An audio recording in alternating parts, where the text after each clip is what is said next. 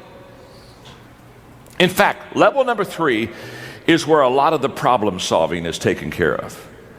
You see, managers, they try to solve problems where leaders try to create momentum, because leaders know that if they create momentum, they'll solve 80% of their problems with momentum. You see, momentum is a problem solver. Lack of momentum is a problem stopper every time. A train going 55 miles an hour on a track, if you had a 5-foot thick concrete steel reinforced wall on the track in front of that train, because that train is going and has momentum going 55 miles an hour, that train would smash through that wall and would just keep on going. Why? Because it has momentum. Momentum allowed it to get through a 5-foot thick concrete steel reinforced problem. That's what momentum does. That same train, not moving at all, stopped dead on the track. No momentum. If you put a 1-inch block in front of the driving wheels of that train, just a 1-inch block, that train can't even get started. Now, isn't it interesting? Same train that smashed through a 5-foot thick concrete steel reinforced wall because it had momentum, that same train without momentum can't even get going with a 1-inch block, can't even get going. It has no momentum. In fact, that's why I tell people many times that when they look at the problems they have in their organization, your problem is not your problem. The problem is they think the problem is the problem, and so therefore they concentrate on a problem that's not a problem, and now that the problem it isn't a problem has become a problem, not because it was a problem, but the problem was they didn't know it wasn't a problem, and so now they're concentrating on a problem that wasn't a problem, and now they've got a problem not because they had a problem, but the problem has become a problem because they didn't know that it wasn't a problem, and so they got a problem. And momentum and level 3 leadership will take care of 80% of all the problems in an organization. It happens for sports, it happens for business, it happens in government. Momentum is a leader's best friend. It happens at level number 3. You got to get to level number 3 to get that mo going. Okay, let's go to level number 4. Let me ask you a question before we go to level number 4. Are you learning something? Are you learning something? Okay, look at your neighbor and say, I'm learning something. Go ahead and tell them that. Go ahead and tell them that. I'm learning something. Look back at your neighbor and say, not enough yet. You still got 2 levels to go. You're not there yet. You're not there yet. Level number 4 is the people development level. This is what I live for. This is what I strive for. This is what excites me. Something magical happens when you begin to understand the most appreciable asset you have in any organization is the people of that organization. And you begin to commit yourself to developing the people within that organization, because how do you grow a company? You grow a company by growing people. And when you grow them, they increase their capacity. When they increase their capacity, they begin to increase the capacity of what you can do and what you can accomplish. Let me just share with you quickly 3 thoughts on developing people, just very quickly. Number 1 is the key to developing leaders, and the key to developing good people is in recruitment. The better person you bring in the door, the higher odds that you can do well with them. I remember having lunch one time with Lou Holtz, and Lou Holtz said, John, I've had bad players on my football team, and I've had good players on my football team. And he said, just to be honest with you, I'm a better coach with good players. Of course he is. Of course he is. Let me say something. 80% of your success of equipping people to be successful is in the front door on who you bring in. I wish I had time to develop that for you, because what happens is, unless you and I have a clear picture of what we're looking for, we don't know when we see it. Happens all the time. People come to me and say, John, I'm looking for some leaders for my company. What do you suggest? The first question I ask is, what does a leader look like? Give me the characteristics, give me the qualities. Please paint a picture for me. What does that leader look like? Because you've got to have that clear picture so that when you see that person, you know that they're one that you want. Recruitment is key. Number 2 is positioning. The ability not only to bring the right person in the front door, but also to put him in the right places. Collins would say, get him on the bus, get him on the right seat. And position is huge. And what I've discovered is that successful people have always positioned themselves well. When you see a successful person, they're successful because what they have done is they've found their strength zone and they've found their niche, and they stay right in that sweet spot, and they just work that sweet spot. You've never heard anybody be interviewed that was successful, that you came up and you interviewed them and they said, well, the secret of my success is that I've never discovered what I was good at. Or the secret of my success is I've always worked on, I've just worked in my weakness. No, they're always in their strength. They've already discovered what they're good at. Now, successful people have discovered what they're good at. Successful leaders discover what other people are good at. Successful people position themselves well. Successful leader position the other people well. And at level number 4, that's exactly what happened. The leader is always looking at the people, observing, watching. Just like last week, I went back to my first school. I graduated from Ohio Christian University in a little town in Circleville, Ohio, and it's a little school, and I go back every year and I give them a day to speak, and they get all the proceeds and keep the money. And so because I grew up in that town, I told one of my friends that played ball with me, Tim, I said, Tim, let the ball players, let the team know, let some of my high school kids know that I'm going to be in town, and let's have a dinner afterwards. And we had over 50 people came together. I hadn't seen many of my high school mates since I graduated from high school, clear back in 1965.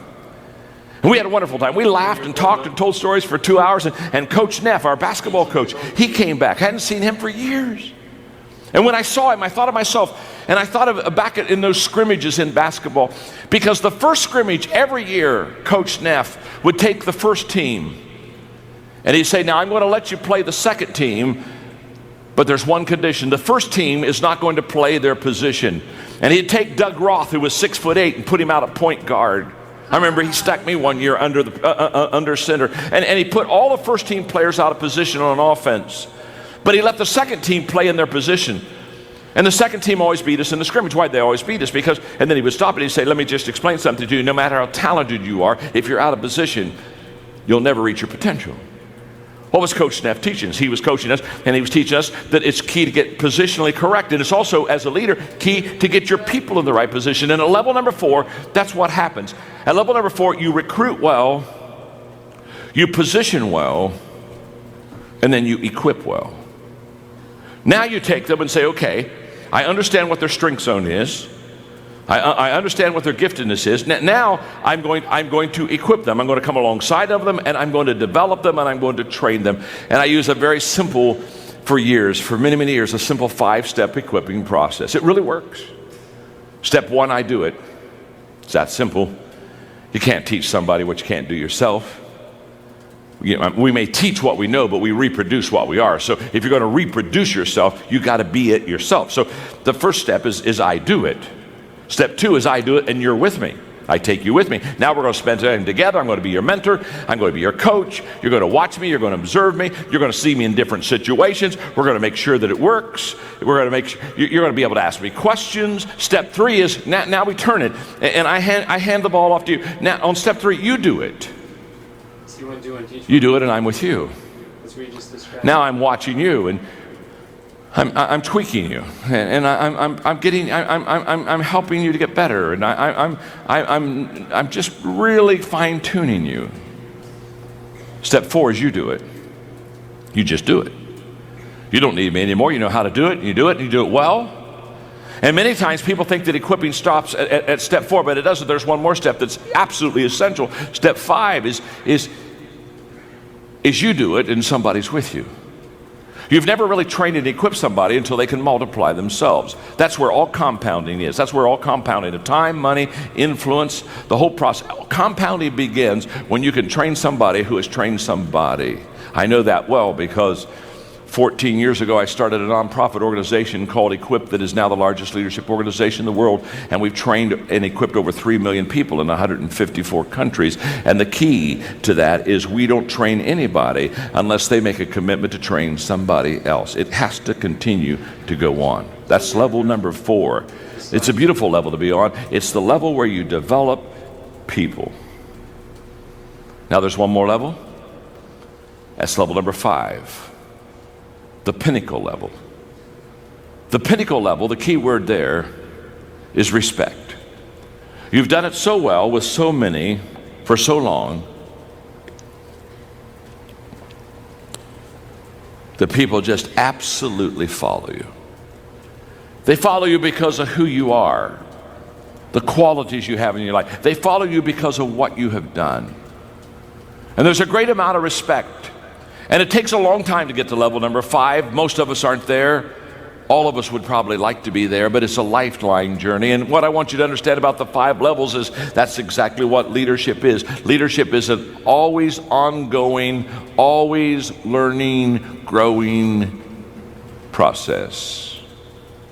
Okay, let me ask you a question. You've got the 5 levels there, and you can see them, and you can see how each one kind of leads into the next one. And probably the question you've asked yourself now by this time, because you're a sharp crowd, you've asked yourself, wonder what level I'm on. Am I on level 1, or am I on level 3? Am I on level 4? You've already done that. I know you have. That's what I would be doing if I'd be sitting there. I'd be saying, okay, where are you, Maxwell? And if you ask that question and you kind of go deep in that question, you're going to get a little frustrated, because you know what you're going to discover? You're going to discover that you're not on the same level with everybody. That with somebody, you're maybe on level 2. With somebody else, you may be on level 4. Isn't that true? If somebody new came in the company, you're on level 1 with them. And what you're going to discover is that you're on different levels with different people. Now, I wish I had an hour to teach this whole process, but here's what I want you to understand. Here's your assignment, very simple. Take the people that you lead, put their names down, and ask yourself a simple question. What level am I on with that person? Do your best to kind of put a number there, and I know it can kind of bleed together, so it's not quite an exact science, but do your best shot, because after you know what level you're on with each one of your people, then you're going to know specifically how to lead them. Now here's the key. Whenever you try to cast vision with people in your organization, in your department, they don't see you based upon who you are as a person or as a leader. They see you through the 5 levels grid. And a person on level 1, when you talk about a vision, a person on level 1 sees you entirely different than a person on level number 4. The commitment level is much higher the higher you go with your people. So therefore, when you cast a vision, or when you lay it out for your people and say, this is where we want to go, just understand, it may be the same company, it may be in the same building, it may be the same time, it may be the same speech, but the reactions are going to be different. And the reactions are going to be different because they're on different levels with you. So take the notes, study them, apply them to your life, begin to be a student of the 5 levels of leadership. And I wish you well. Because leadership is influence. Always has been, always will be. And within you, you have the power to increase that influence. God bless. Thank you very much. Have a great day. Printer? Yeah. Oh, it's... Hey, Mom, can you stop that? Oh, thank you. Oh, I guess we need to switch it. Hey, welcome. Can I sit right there? Yeah, by all means. No one's over there. Hey, Donna. How you doing? Howdy.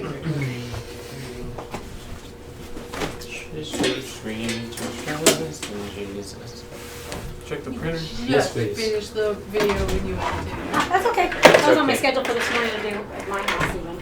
So I will be still doing it today, one way or the other. The first one anyway. In the series of, there's a series, it's not the ones that you sent me.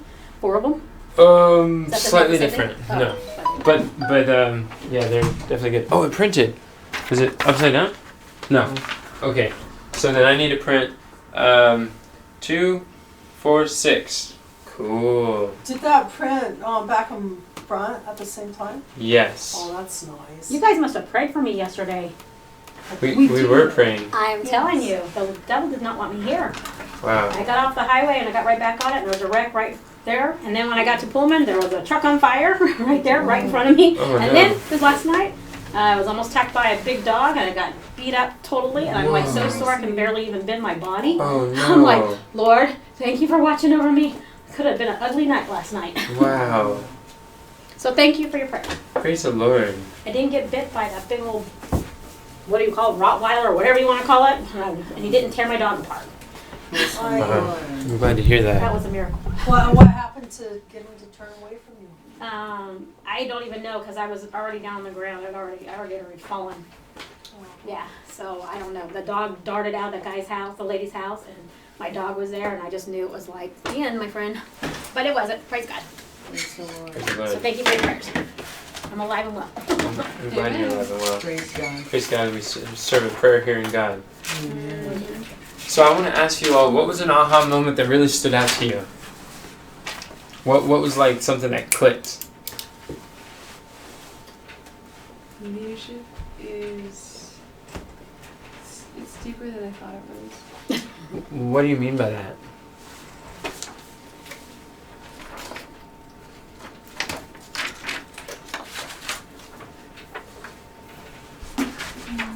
That's an interesting comment.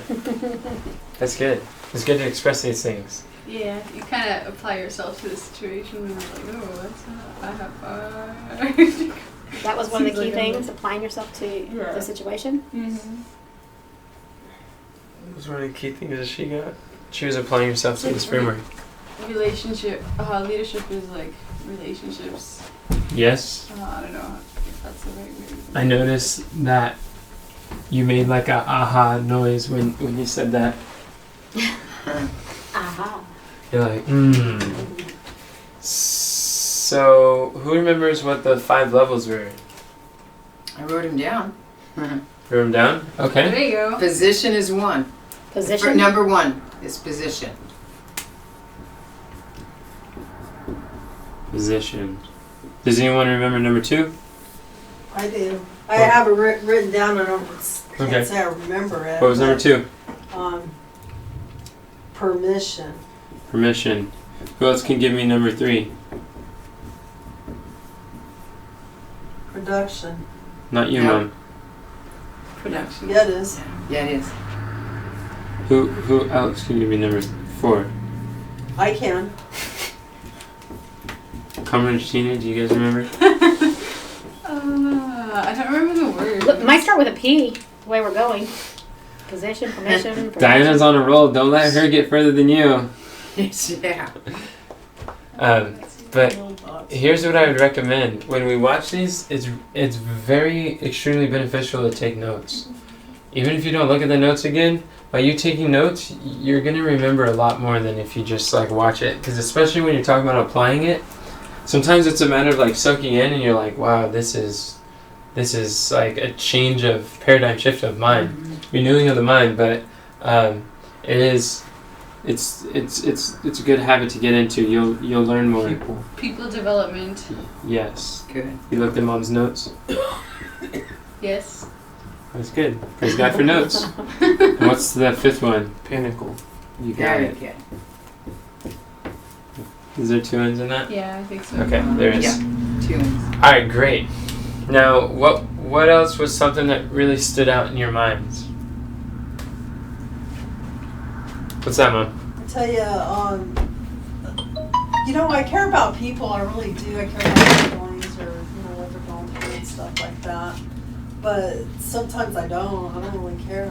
It's like whatever you think, whatever you want, and I don't care. And you lose influence a lot like that. That's so true. What are you laughing about? I have never heard Oh, your anybody be that honesty. honest in my life. Sometimes I really just don't care.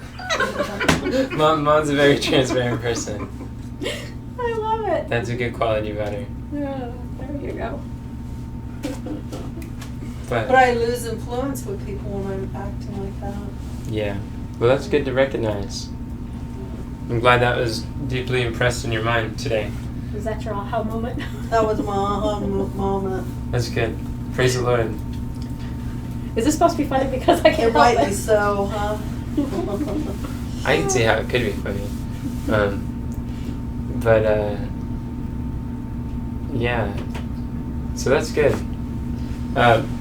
So what do you think you'd be able to do differently to not lose that influence? Well, be more kind, More kind and caring. Yeah. Makes sense.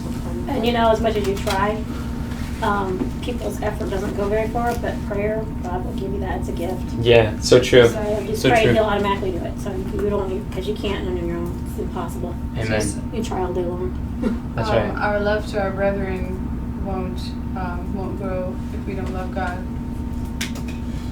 What stood out to you, Kathy?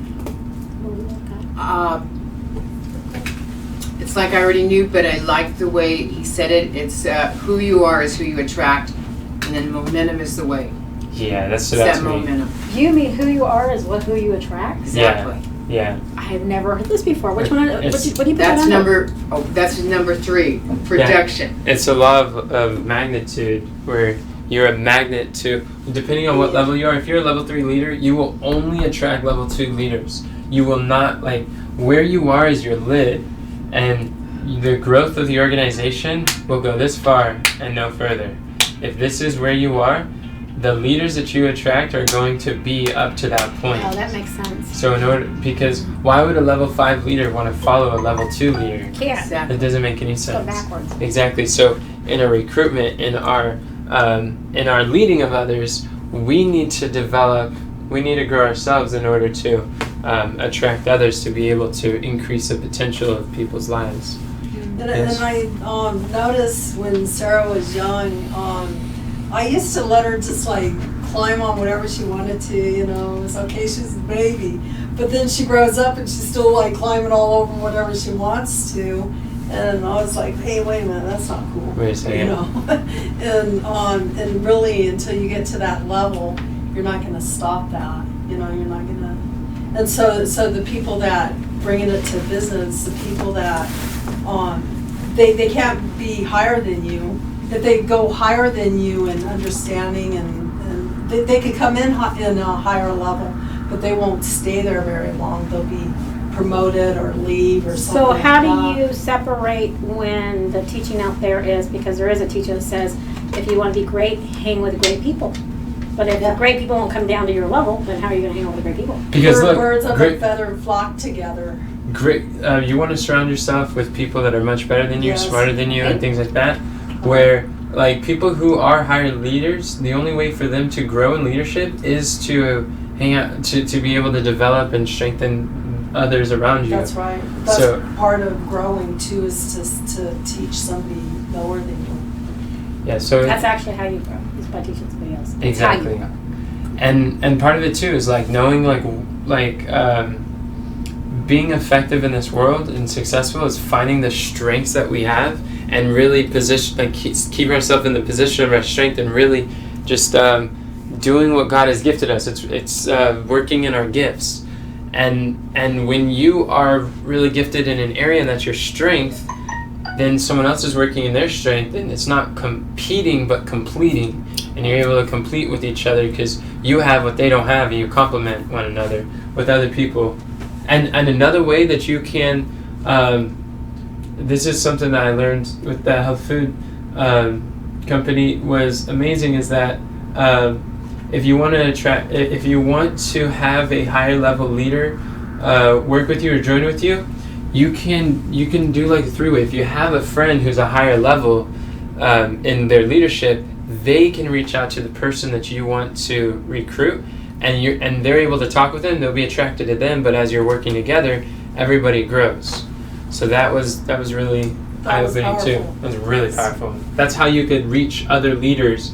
If Higher you're leaders. a different level, you have a friend reach them, and then together you're able to grow. And you were talking about momentum. That stood out to me too, because it was talking about how if you've got a train that is going however many miles an hour, 55 miles an hour, and it can, and there's a 5-foot concrete block in the middle of the train tracks, with momentum and all that weight, it's going to smash through that obstacle and it's not going to stop. With momentum, the problem is not the problem. Managers try to solve problems, but the leaders build momentum. What he was saying, level 3 leaders or level 4 leaders. Anyways, the leaders, they build momentum because they realize when you have momentum, it makes all these other little problems irrelevant because everybody's just smashing through these obstacles. Isn't it because with when you have momentum, you've also not just that, you have already been through those things, for some people, because they don't have the momentum and they don't have the education, when they run into it, it's an obstacle. Whereas when you've already been through this path a million times and those get thrown on your trail, you know to just plow through it. It's like, listen, I'm not going to let that hold me back. I'm not going to let it stop me in my tracks. This is just one of those obstacles. I just need to just keep going through it. Just don't let it affect your brain. Don't let it come in from the side and attack your mental, because if your mental gets attacked, then you lose momentum. That's how you lose your momentum, is when you don't guard your mind. Stay focused. Yeah, I definitely agree. That's part of it.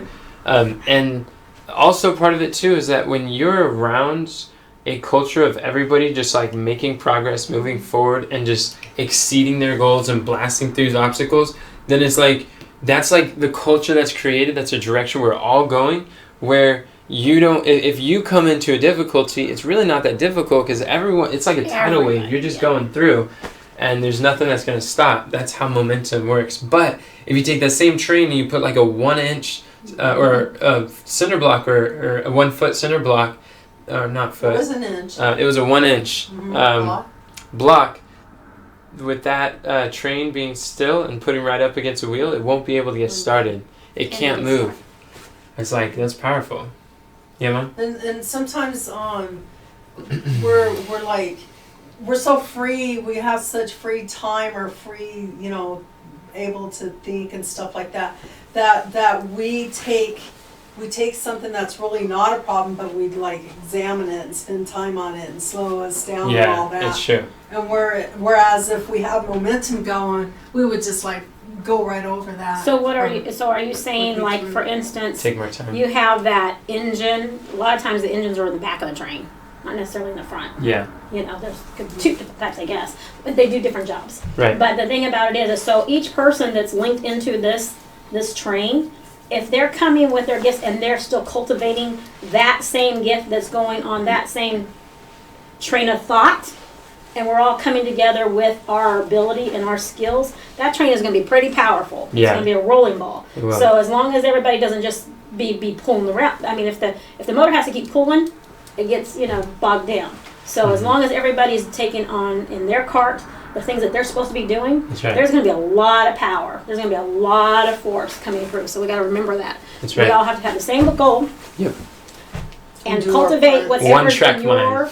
your gifts. Cultivate it. Keep growing that gift that God's given you, and learn other stuff in the process.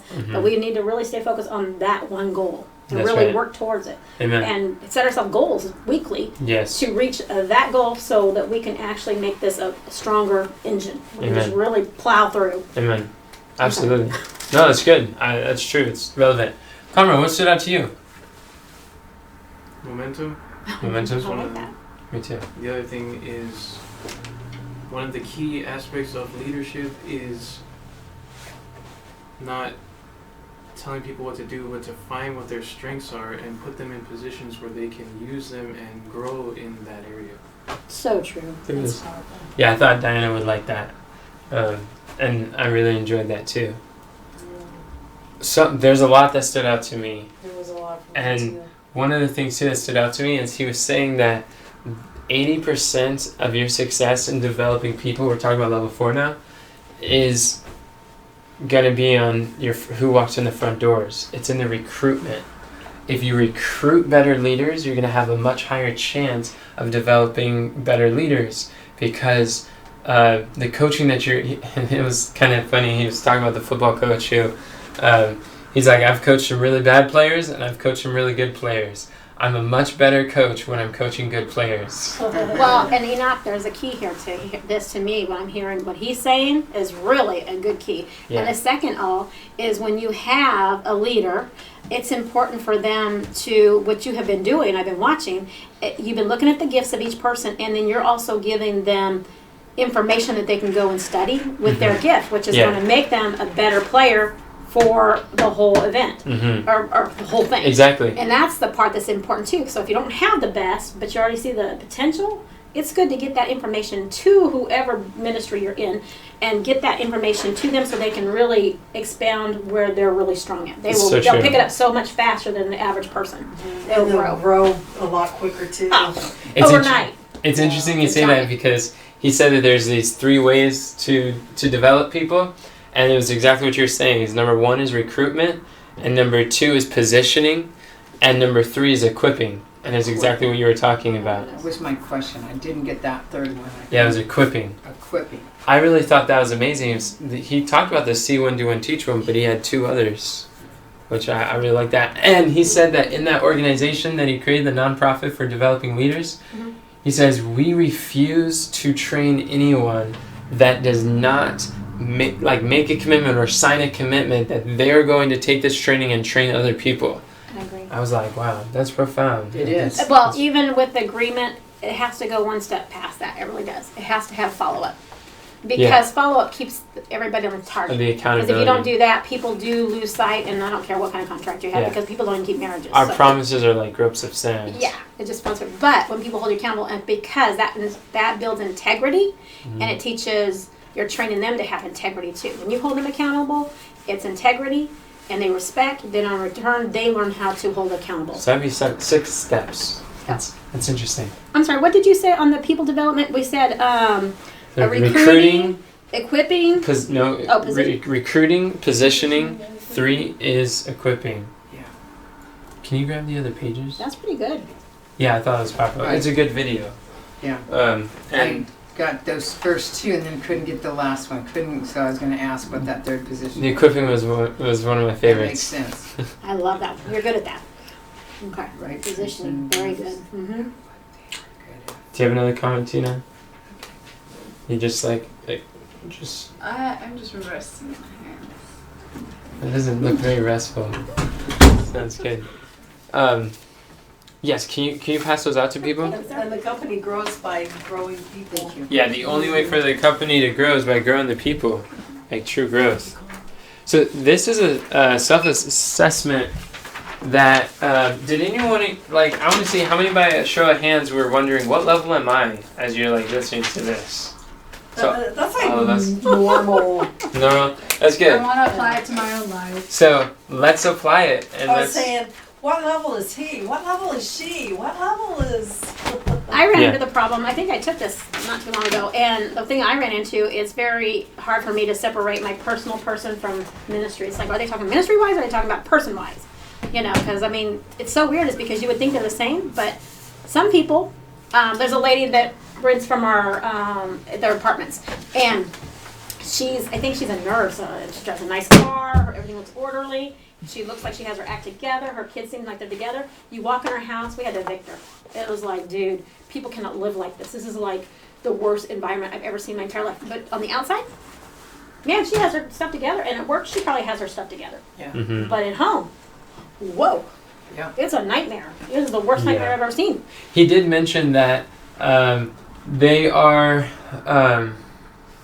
that with each individual person, we're at a different level. Like, I'm at a different level with you than her and Yes. him. And so that was something to be aware of. I was like, that was What do you mean? concept to me. That doesn't... Because even though, like with you, I may not have, gained your permission to lead. It's not because you want to follow. It's because I'm a leader, and it's therefore, because you have to. Or maybe you feel that I have helped to develop you, and you're a level 4 or something, or maybe so you try to reach all these goals with an individual person? There's multiple ways to look at it. Oh. Within the organization, Okay. you have a level of leadership. Okay. Individually, you have a level of leadership. There's different layers to how this could be applied. Okay, gotcha. So it's not just one, you were saying, personal, you have the 5 levels. In ministry, you have the 5 levels. And individually, you have the 5 levels. Oh. So when he That's explained pretty that cool. today, I was like, wow, yeah, that makes I didn't sense. get that before. Okay. He says, take the people that you lead and find the level you are With them. on with them. Okay. Yeah. Hold on, let me write that down. Sounds good. Thought this was very insightful. So can you say that one more time, Kathy? Take the people you lead Uh-huh. and find the level you are on with them. I remember taking this too.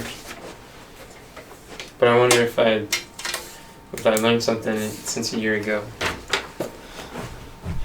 Is this the one we did a year ago? Yeah, Doesn't look the same. it's the exact same. Okay. Awesome. Thank you for sharing that. That's Yeah. that's really huge for me. Right. It was Whoa. huge for me too. That was big. That's my aha. Praise the Lord. Wow. So I suggest that we take a water break and then come back and then do this for a I think that's a moment. good idea, because it is time.